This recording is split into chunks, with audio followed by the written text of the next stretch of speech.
Hyderabad ఘట్కేసర్లోని Srinidhi college వద్ద ఉద్రిక్తత చోటు చేసుకుంది. ఫీజు రియంబర్స్మెంట్ విడుదల చేయాలి అని డిమాండ్ చేస్తూ విద్యార్థులతో కలిసి ధర్నాకు దిగారు ఏబీవీపీ కార్యకర్తలు. విద్యార్థులకు హాల్ టికెట్లు జారీ చేయకుండా శ్రీనిధి యాజమాన్యం పరీక్షలు రాయనియడం లేదని ఆందోళనకు దిగారు. విద్యార్థులు అకాడమిక్ ఇయర్ నష్టపోయే అవకాశం ఉందని, పరీక్షలపై స్పష్టమైన హామీ ఇవ్వకుండా ధర్నా విరమించేది లేదని హెచ్చరించారు విద్యార్థి సంఘాలు.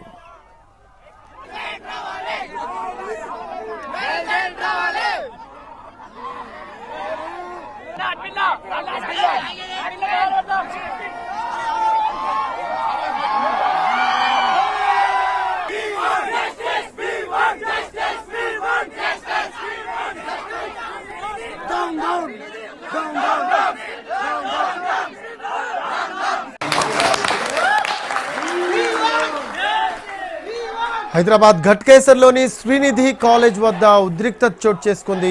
ఫీజు రియంబర్స్మెంట్ విడుదల చేయాలని డిమాండ్ చేస్తూ విద్యార్థులతో కలిసి ధర్నాకు దిగారు ఏబీవీపీ కార్యకర్తలు. విద్యార్థులకు హాల్ టికెట్లు జారీ చేయకుండా శ్రీనిధి యాజమాన్యం పరీక్షలు రాయనియడం లేదని ఆందోళనకు దిగారు. విద్యార్థులు అకాడమిక్ ఇయర్ నష్టపోయే అవకాశం ఉందని, పరీక్షలపై స్పష్టమైన హామీ ఇవ్వకుండా ధర్నా విరమించేది లేదని హెచ్చరించారు విద్యార్థి సంఘాలు.